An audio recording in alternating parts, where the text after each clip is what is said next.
Useful to more board and working on. Thank you, Ms. Johnson.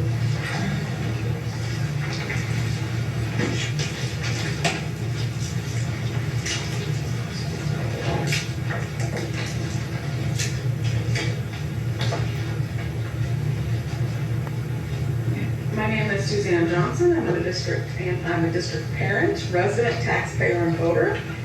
This month, it's been interesting to hear the finance committee members saying the same things that I've been saying for over the past year.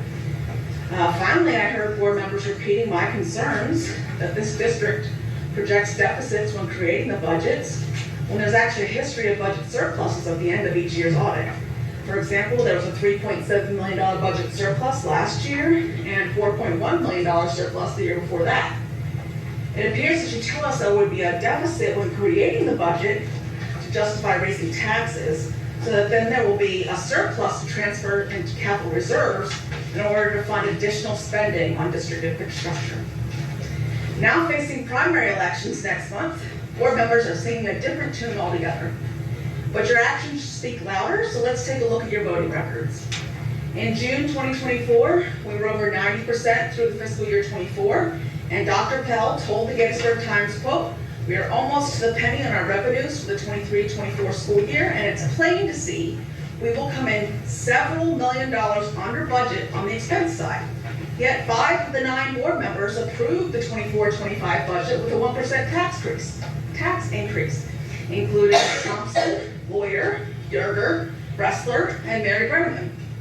Note, all of these board members, except Mrs. Brenneman, are running in both Republican and Democrat primaries next month. Ms. Ewan, who is also running in both primaries, didn't participate in that budget vote because she wasn't appointed to the board until October.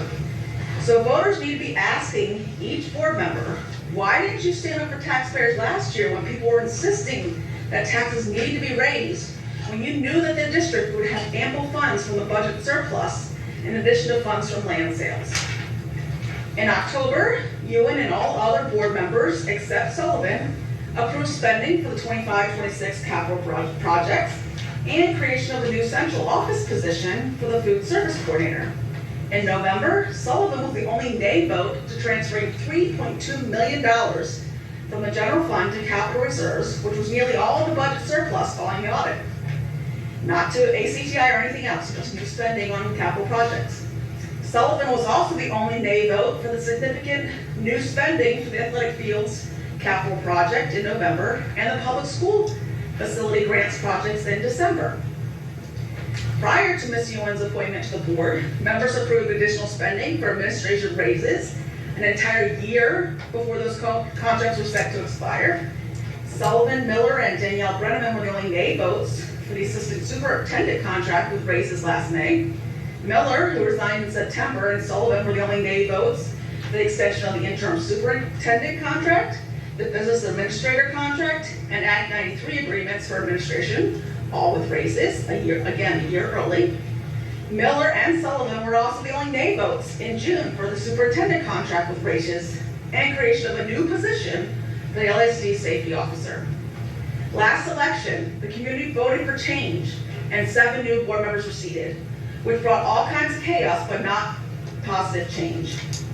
There have only been 2 board members that consistently voted against new spending: Miller, who has resigned, and Sullivan, who has come under fire from the rest of this board.